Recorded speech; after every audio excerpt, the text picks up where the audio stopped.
Hola, ¿qué tal? Pues tal y como se lo anunciamos, se encuentra con nosotros. Este es el momento de hablar de este proceso electoral 2018. Gracias al doctor Víctor Espinosa, gracias a Atahualpa Garibay, que también nos vas a dar grandes enfoques. Gracias a ti, Dina. Muchas gracias, doctor, por la invitación. No, es un gusto, al contrario. Bueno, tal y como lo dijimos en el adelanto en diferentes redes sociales, él, además de ser estudioso del Colegio de la Frontera Norte, que es el colegio que tiene mayor peso político, credibilidad, por toda la buena dinámica que llevan o por todo el proceso para poder emitir siquiera una opinión, se van a la profundidad de las cosas, y a él le toca estar encabezando el Departamento de Estudios de Administración Pública. Entonces, pues qué mejor tenerlo aquí, ¿no? Sí, bueno, es una institución que ya tiene 35 años aquí en Tijuana y en la región, entonces... Y usted 31 en ella. Y yo 31 años, soy casi fundador, y pues sí, hay la obligación de ver las cosas, de analizarlas desde una perspectiva profesional, máxime en mi caso, en un tema en donde todo el mundo tenemos una opinión, que es la vida política nacional y local y regional. Entonces sí es necesario tener una visión primero distante, de sangre fría, ¿no? Sí. Y objetiva, sobre todo para ganar credibilidad, ¿no? Atahualpa, estábamos mencionando hace ratito que se estaba especializando en el origen de Tijuana, en lo que es la frontera, en el voto a lo mejor de los mexicanos en el extranjero, y qué importante entonces va a ser su visión para este estado. Una referencia al doctor Víctor Espinosa sobre cuando se habla del análisis político, ¿no?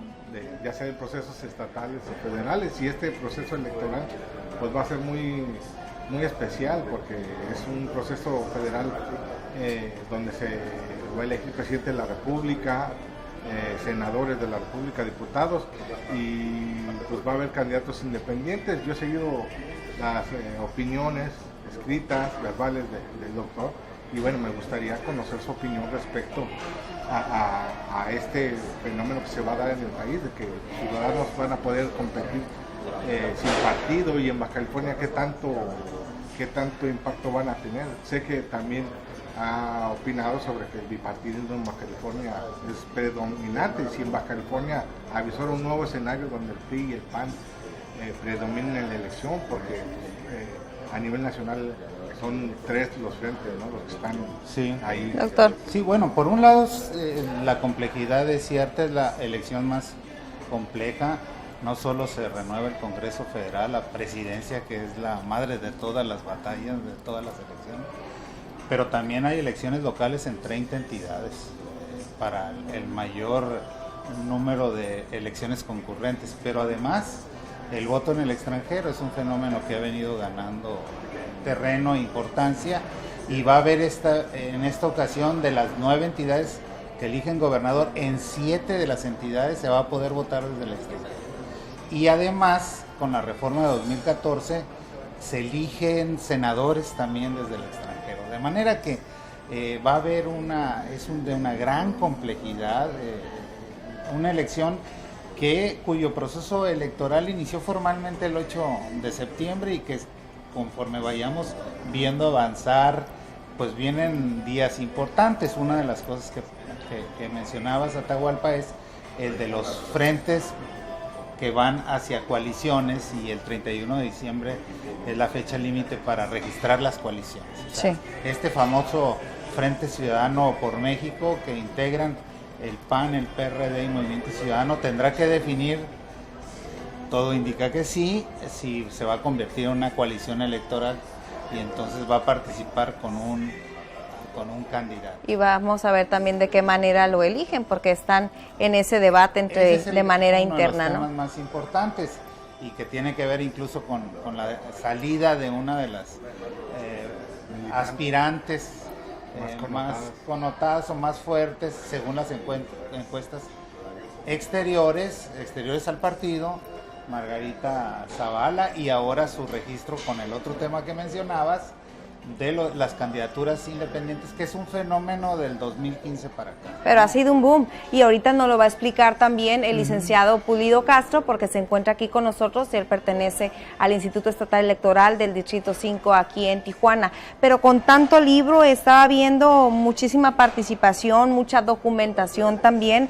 Tiene libros el doctor como El voto lejano, La cultura política y migración, Estados Unidos, México, Las rutas de la democracia, Sufragio extraterritorial y democracia también. ¿Cómo ve esta elección? ¿Qué podemos ver? ¿Cuál puede llegar a ser ese sazón que le ponga diferencia a las otras? Va a ser una elección muy competida, sin duda, sobre todo la de la presidencia.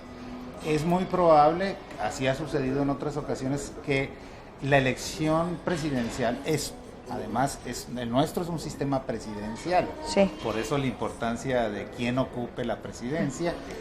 Se dice que jala los resultados electorales en las entidades, de tal manera que, por ejemplo, los tres grandes frentes o coaliciones, el del PRI con el Verde, ¿no? el del PRD, PAN, Movimiento, y el de Morena con PT, esos tres candidatos sin duda van a impactar en lo que suceda a nivel de las entidades, sobre todo en Baja California, por ejemplo, que solo tenemos elección federal, porque es una de las dos entidades que solo tienen elección federal, que no hay concurrencia, que no vamos a elegir ni alcaldes, ni diputados locales, ni gobernador, como en otras entidades sí lo habrá, de manera que es muy probable que los resultados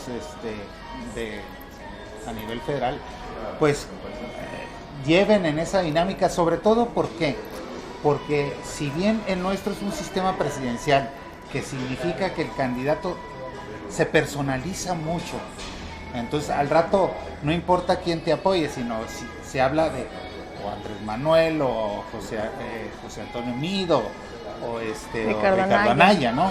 Y se olvidan las siglas, pero ¿qué sucede en diputaciones, alcaldías, senadurías, sobre todo congresos, que hay tal cantidad de candidatos?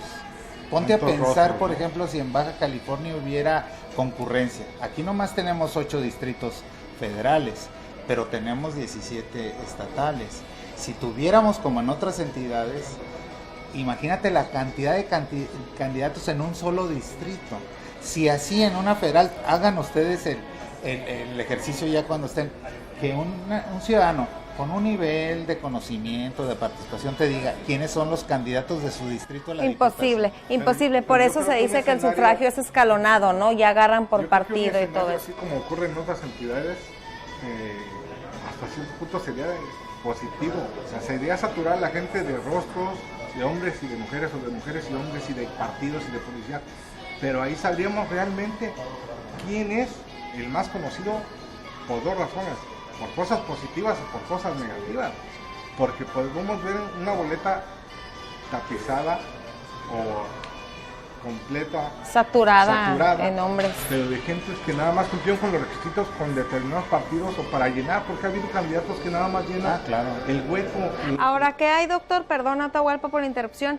¿Qué hay de que aparecen de repente, de manera fantasmal, candidatos con estrategias de los mismos partidos y las coaliciones para debilitar a otros? Entonces también es algún punto. Yo creo que la fragmentación, es decir, la proliferación de candidatos, favorece a los grandes partidos, a estos grandes aparatos, PRI, PAN, posiblemente PRD, pero ya ha caído mucho, pero PRI, PAN, que son estos grandes aparatos, la fragmentación de candidatos.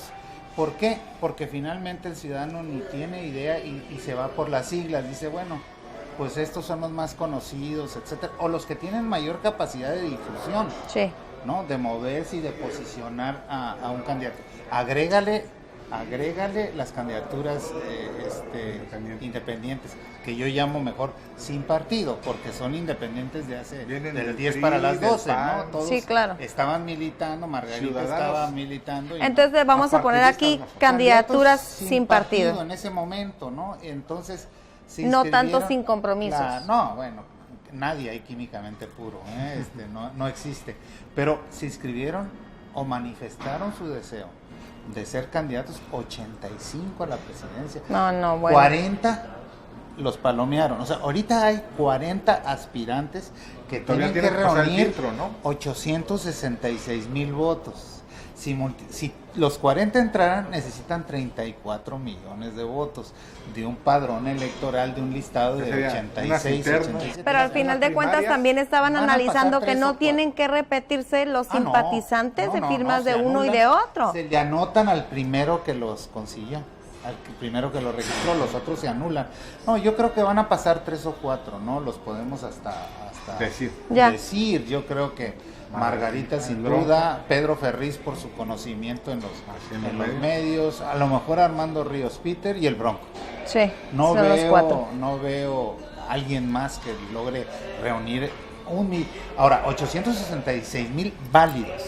Tienen que llevar como 1,200,000 porque lo que ha sucedido en otras ocasiones, el INE se pone a revisar y encuentra pues que están duplicados, que no existen, que ya están muertos, que lo mismo de los diferentes de los problemas. Entonces, es muy muy complicado para un independiente. Y en Baja California, ¿cuál va a ser el reto para los partidos y para los candidatos sin partido? Por favor, la participación. Vote, que la gente vote o que la sociedad no lo rebase, porque ahí mira, yo la verdad no veo un fenómeno de que los independientes puedan tener capacidad de competir por las condiciones en las que lo hacen, no son muy conocidos, pero también competir contra estas dos maquinarias en Baja California, como bien decías, básicamente es una cultura bipartidista, aunque Morena ha crecido muchísimo en las últimas elecciones, muchísimo. En 2012 ganó la costa. Claro, entonces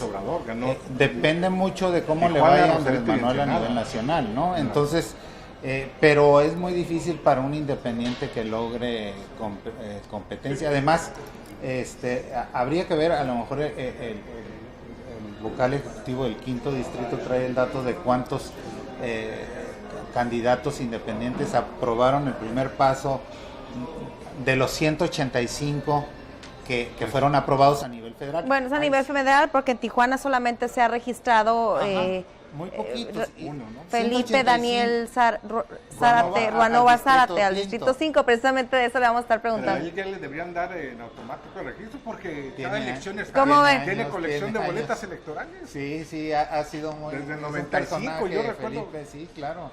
Ha sido candidato a alcalde. ¿Cómo estuvo cómo vio todo su registro? Sí, bueno, Felipe es un personaje que siempre está ahí. Con ideales también muy firmes, sí. ¿no? Bueno, sí, él es además muy obsesivo con sus cosas. Es un gran personaje que anima mucho la cultura política, la pimienta, ¿no? Sí. Local. Hay 185 candidatos a nivel federal de diputados y 31 a senadores, ¿no? Que ya pasaron el primer filtro, pero el fenómeno sigue siendo la presidencia con 85 que dijeron yo quiero ser. A mí me sorprendió cuando dio a conocer el Instituto Nacional Electoral esa cifra, porque dije, ¿de dónde sacaron todos los demás? O ¿de dónde salieron todos los demás? Fíjate que también es muy probable que habría que mencionar un 5º candidato independiente que puede serlo, Marichuy, la candidata zapatista, es muy probable que logre también juntar las firmas y estaríamos hablando, fueron muy prudentes las mujeres, porque solo 7 hace 6 manifestaron su deseo de ser independientes y pasaron de las 7-6, entonces sí, pues siempre son más inteligentes. Retomando el punto ese tipo de atomizar, de fragmentar el voto. Es bueno que hay candidatos independientes, sobre todo mujeres, pero pues la gente que se inclinaba hacia la izquierda, hacia la derecha o hacia el centro, a lo mejor va a voltear a ver a esa gente y que en realidad no tiene posibilidades de triunfo, ¿no? De cambiar el sentido. Es muy probable que se dé el voto útil también, ¿no? Que digas tú, bueno, ¿para qué desperdicio mi voto con esta o que no tiene posibilidades, pero no tiene ninguna probabilidad? Yo creo que va a ser una elección muy competida. Más participación podríamos esperar. A nivel federal no ha habido problema. En Baja California me refiero. En Baja California es el problema. Es el problema, pero habrá en esas elecciones. La presidencial aumenta. Sí. Por eso vamos a ver el cuando 19. se busca la concurrencia, se trata de hacer de que coincidan la presidencial con una intermedia local, que no haya de gobernador, porque la de gobernador también jala un poco más que cuando solo son elecciones para diputados o alcaldes, ¿no? Entonces se buscaría que cuando se empaten en el 2021 fuera presidencial y local intermedia, porque eso andamos en promedios de 30%. En las dos últimas elecciones federales somos penúltimo lugar en sí, no, es una vergüenza. Último a nivel local, entonces pero sí. Yo creo que eso también se debe porque los partidos dominantes o predominantes, que es el PRI y el PAN, le apuestan a que no haya una votación alta, elevada, porque con su voto duro compiten. Y sería como un tercer actor político que el ciudadano particular. Y obviamente le conviene a los partidos que tienen voto duro muy amplio que no haya tanta participación. Pero yo creo que atrás de eso, de la variable que puede explicar este abstencionismo, es la desafección que le llamamos, ¿no? Es decir, hay una brecha que se ha abierto entre ciudadanos y clase política que ha venido creciendo. Sí. Entonces, hoy casi política es hasta una mala palabra en México, lo cual es lamentable porque sin partidos no funciona ninguna democracia en el mundo. Sí. No existe ninguna democracia que prescinda de la representación. No es cierto que los ciudadanos directamente pueden lograr la representación total, el ejercicio total. No, se requieren partidos que son las vías de representación. A lo mejor requerimos otros partidos, pero el discurso que plantea no a los partidos políticos, como los candidatos independientes, por ejemplo, Pedro Ferriz de Con, ese es su planteamiento, ¿no? Sí. O el Bronco, ¿no? No necesitamos los partidos, todos son corruptos, toda la clase política, y finalmente quien dice eso son políticos, claro, ¿no? Sin duda. Lo cual es una contradicción, pero esa brecha sí me parece muy peligrosa, esta desafección que ha venido creciendo, en donde pues la política es el reino de la tranza, de la corrupción, de los enriquecidos. Está desacreditada la clase política, ¿no? Los muy partidos y la clase política. Se lo han ganado, pero otro tanto también es ese discurso antipartidista que tiene mucho que ver con otro tipo de discursos y circunstancias. Y además que han sido muy agresivos, también, muy insistentes. Endiosar a la sociedad civil. Parecería que todo lo que surge de la sociedad civil, todavía todo es bueno, pero yo siempre digo, oye, tenemos a los políticos que nos merecemos, nosotros los votamos, sí. Nosotros los votaron o los sostenemos en caso de que no haya sido. No hacemos lo suficiente para quitarlos, ¿no? Es decir, apenas, claro, la sociedad mexicana está despertando, el fenómeno de redes es importante. Es importantísimo, por eso ahorita tenemos a Camarillo. Ahorita vamos a ver. Esto significa, será la primera elección presidencial que pasa 100% por redes. Ni la anterior del 2012 tuvo ese fenómeno. Pero, y ya vemos lo que pasa en otros países. Atahualpa, que va a haber un alcance. Así es. Y precisamente le vamos a dar paso también, muchas gracias por venir, vamos a darle paso al funcionario del Instituto Estatal Electoral, que es importantísimo que nos marque los tiempos, nos marque todos estos requisitos que tenemos que reunir, sobre todo para que esta elección salga avante. Muchas gracias. Seguramente lo estaremos invitando en otros espacios. Estaremos platicando sobre estos temas que suben de intensidad conforme pasen los días. Atahualpa, muy amables por la... Gracias, Alfredo. Muchas gracias.